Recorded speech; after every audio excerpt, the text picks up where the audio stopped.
by the way, the voice of the BYU Cougars. He's been doing this for a little bit, maybe a little more than a quarter century, in fact, a BYU grad. Nobody better to take us into the Cougars' efforts as they get set to face Texas Tech in one of the biggest college football games the Big 12 has seen in a very long time. Greg, man, thanks so much for joining us.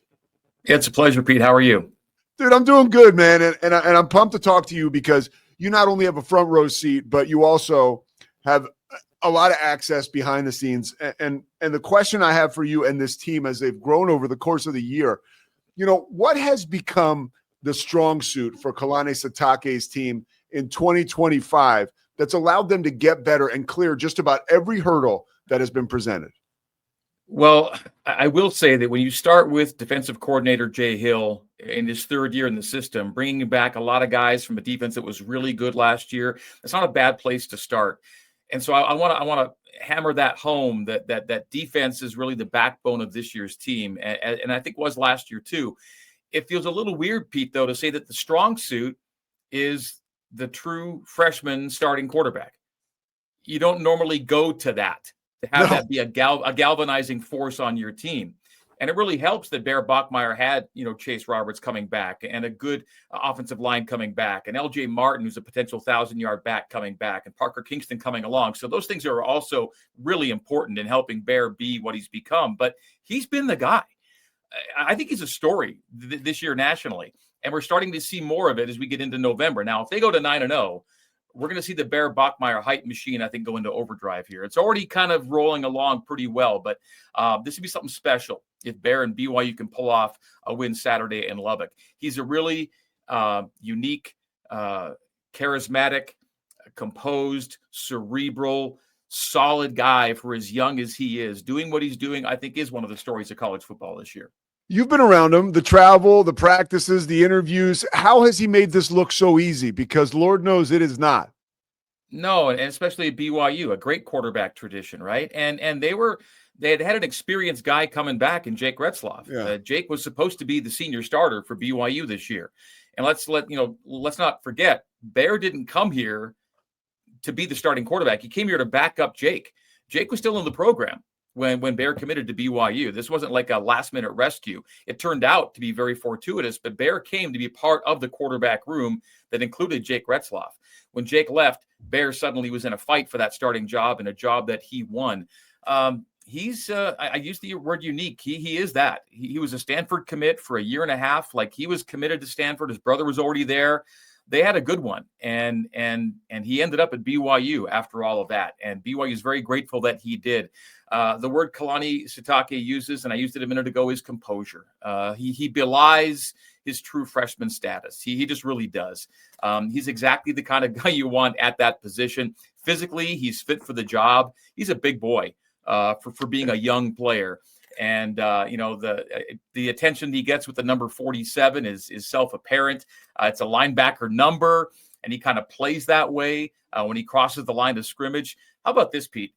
BYU's had great quarterbacks for a lot of years and great running quarterbacks for a lot of years. Steve Young and Taysom Hill, to name just two of them. Well, with his next rushing touchdown, he will tie Steve Young and Taysom Hill and Zach Wilson for most rushing quarterbacks, most rushing touchdowns by a quarterback in BYU history, and he's doing it potentially as a freshman. He's got 9 already. His next one gives him 10. Yeah, and we're not even – this is the early stages of November. I mean, that is a super impressive number. What has Aaron Roderick done on offense? One, to make Bear Bachmeier comfortable initially, right? And two, to open the playbook ever so slowly and give him access to doing more, which in turn puts the defense on its heels more often. Yeah, well, the first thing he did was give him training wheels, and the next thing he did was take them off. He started the year with a really strong run game. And what Aaron Roderick wanted to do this year, regardless of who the quarterback was going to be, was he wanted to start this year more like they ended last year on the ground. They were a pretty good run game by the end of last year, but it took them a while to get going. They were a little more imbalanced than he would have liked. So it helped that LJ Martin was kind of ripping off these 100-yard games early and settling Bear in that way. Sione Moa, who's not been a part of the run game because he's been injured for the last month or so, he was also a part of helping Bear settle in that way. So the first thing he did was give Bear less to manage. But it wasn't too long before Aaron realized that he could give Bear a lot to do in the helmet and then at the line of scrimmage, and he could adapt quickly and make the right check and make the right call. So within a couple of games, he's starting to see, okay, not a regular freshman, not a normal young guy. Let's do more. Let's do more, to where you find that in the last game, there he is passing for 300-plus yards at Iowa State. And that was a team, Pete, that hadn't allowed a 300-yard passer in 21 games. And a true freshman's the one to break that streak. So by game 8, the wheels have been completely taken off, the training wheels, that is. And Bear's doing everything that any other quarterback would be expected to do. And I would say probably by game 4 or 5, I think after the Colorado game, they started to realize, all right, we can give this guy the book and he can run it. And so I think you've seen, we still call him true freshman quarterback Bear Bachmeier, but he's just quarterback Bear Bachmeier now. That true freshman thing is kind of fading away because he doesn't look or play or think or act that way. How have you seen this team grow over the bye week? Anything? Because that win you mentioned, I was shocked, right? 0-5 all-time in Ames. And not only do you guys go in there, but you come back and win. To me, that says so much about just the guts and the heart of this team. What have they done over the bye week? Anything different than years past? Or, how have they operated as far as gearing up for this huge game?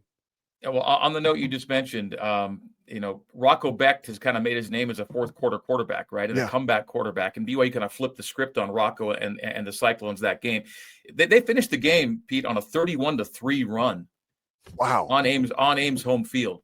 That's not easily done against a Matt Campbell team. That said, what happened in that game was they took a couple of pretty significant knocks. And so I think the most important thing that the bye week did for BYU was give it a rest and recuperation at the exact right time.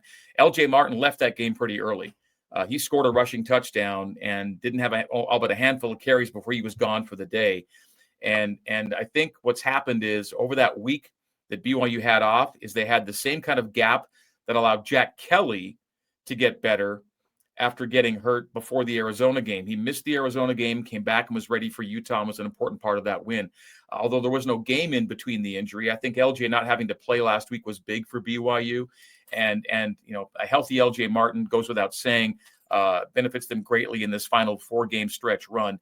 I think the other question the other note I have off your question, what do they do differently? We're going to find out, because last year BYU was in the same spot they're in right now. All right. They were 8-0 going into the first college football playoff rankings. They had 4 games to go. All right. In that first ranking, they were ranked 9th. And then they beat Utah to go to 9-0. Now they're ranked 6th. And they knew that if they get 2 wins in their last 3 games, they're going to the Big 12 title game. Well, they just got 1 win in those last 3 games and missed out because of a tiebreaker this year. 8-0 BYU, 7th in the CFP rankings. They've got 4 games to go. Again, if they go 3-1, Pete, they're playing in Arlington. That's a guarantee. They cannot miss Arlington by going 3-1. So can they turn last year's finish, which was 2-2 through 4 games, into 3-1 or better through 4 games this year? They have the experience of last year. They know what it felt like to miss out on Arlington last year. They had that in November. They get to repeat the same situation. Isn't that interesting? They get the exact same scenario put in front of them. But you could argue it's tougher. Last year they had Utah, not a great team last year. They had Kansas, team with a losing record last year. They had ASU, good team, and then Houston. That was the 4-game finish. A little more manageable than this year. This year it's at Lubbock.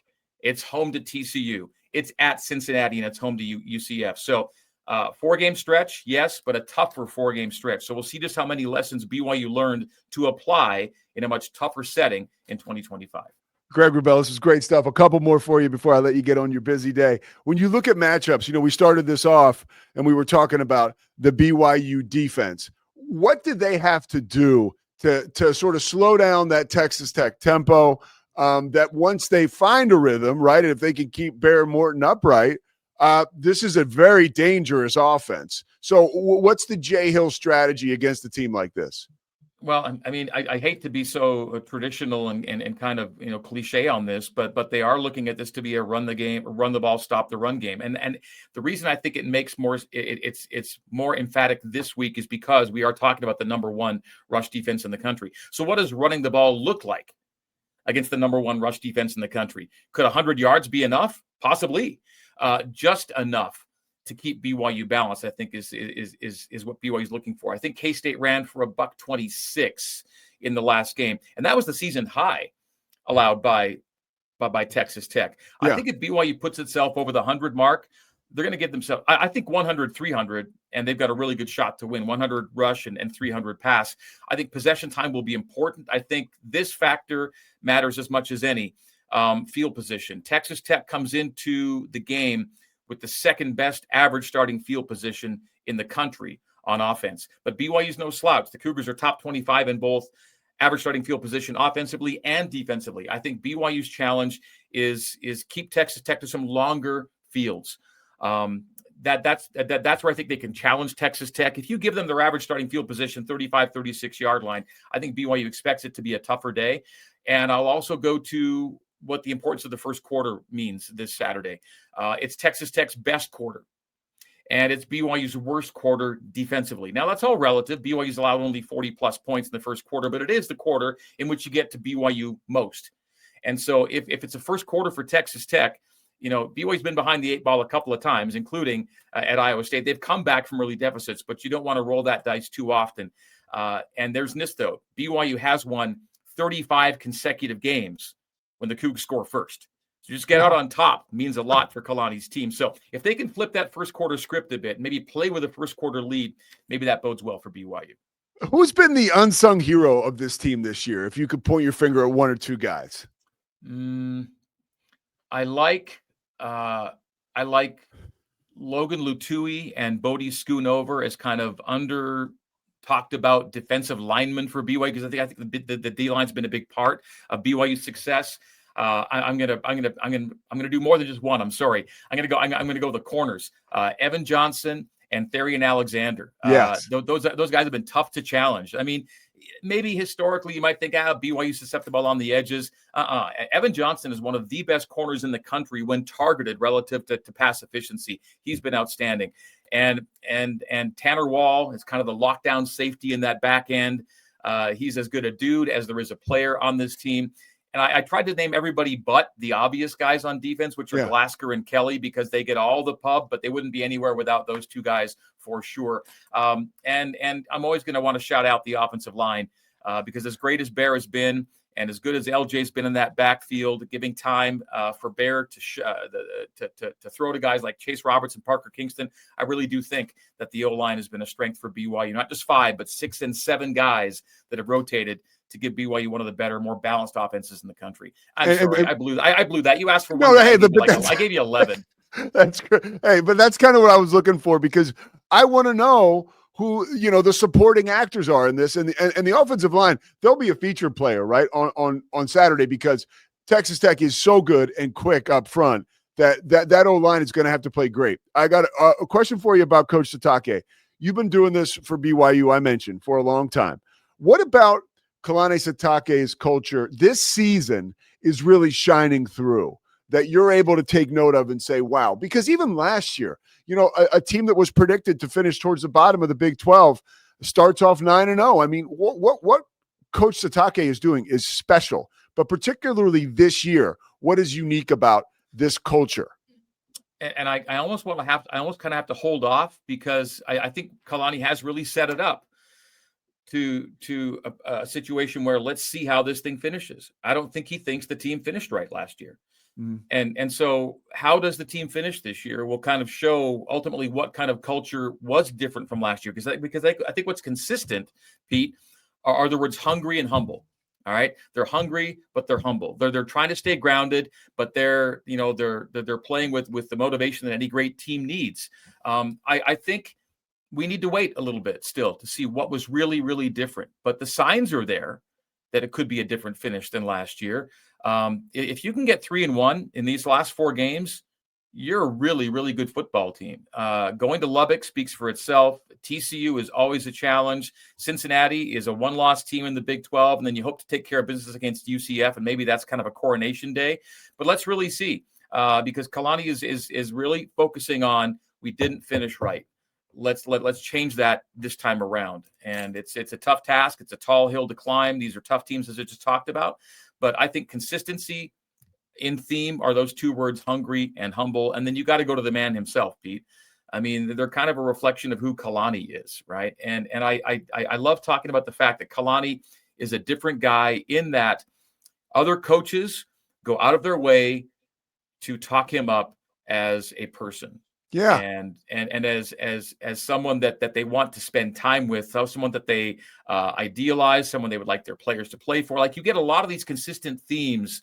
Sometimes when a coach is asked about a certain guy, he'll give him a few plaudits, and they're well earned and sincere and genuine, certainly. But I find that coaches kind of go out of their way a little bit to go, now this guy Kalani, what a great dude, what a good guy, and you get that sense too, and yet it's all super genuine. And when he first got the job almost 10 years ago, he made a crack about wanting to be the Polynesian Wrubell, Wrubell Edwards. And of course, Wrubell was his coach, right? And how cool is it that, Wrubell's last game as BYU head coach was Kalani's last game as a BYU player. That was his guy.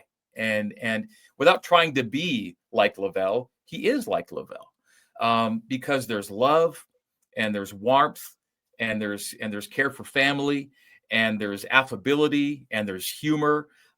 There's a soft competitive edge that I think comes out more with Kalani than Wrubell. Kalani's a dancer and a hugger and a celebrator, and Wrubell was less like that.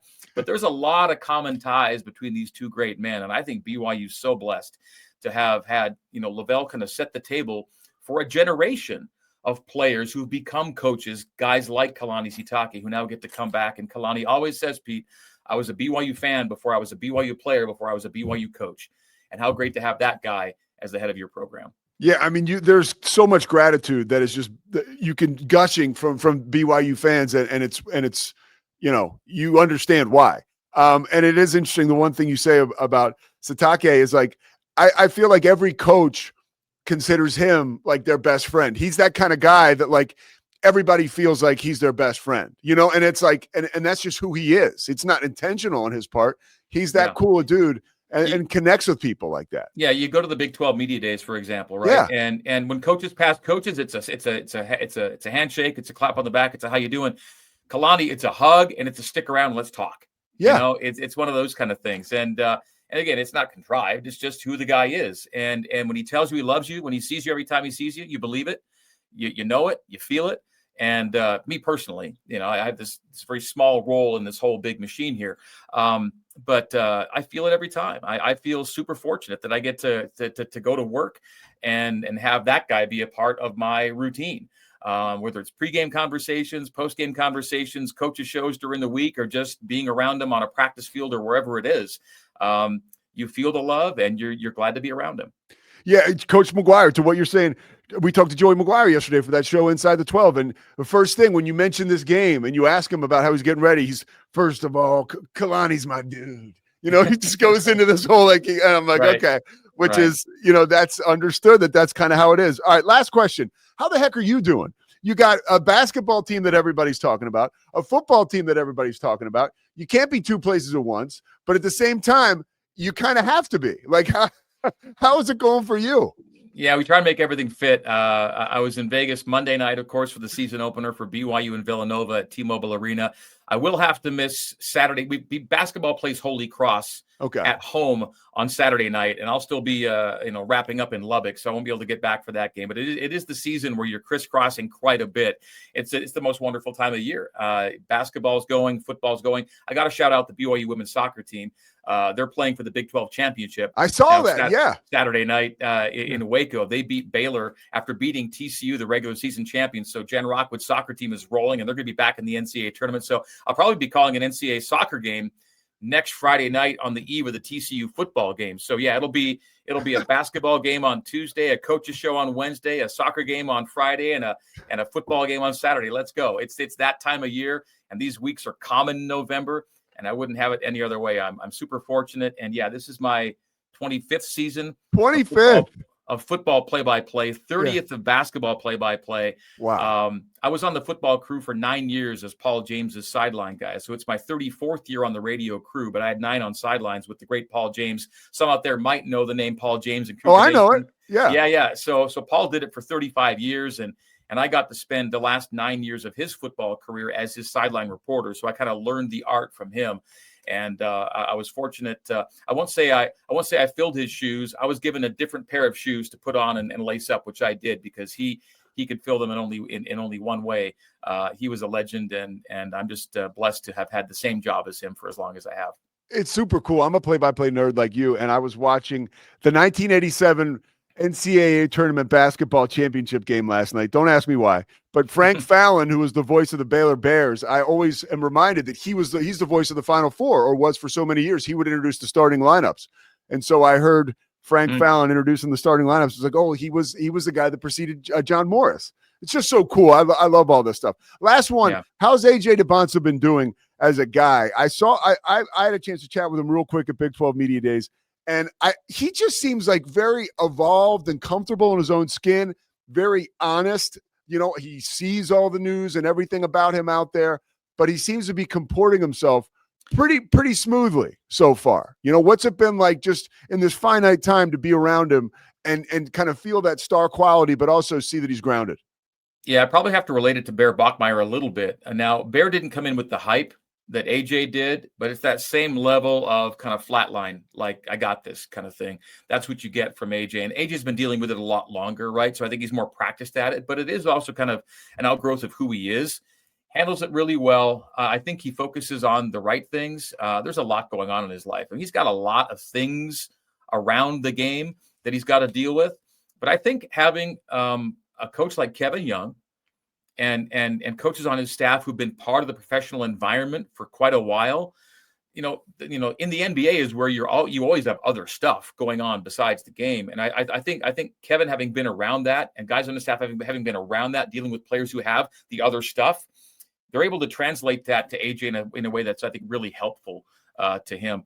And so, yeah, I mean, he's the right guy to handle it. And I think he's got the right coaches, including Kevin Young, to help him handle it. Yeah, and that's why a lot of folks and young players are racing to BYU, because Kevin Young's got something special going. All right, Greg Wrubell, that's enough of me for you today. Thank you so much. I've kept you long over, but I really appreciate the time, man. You do a tremendous job, and it's cool to finally really chat with you. Thank you very much.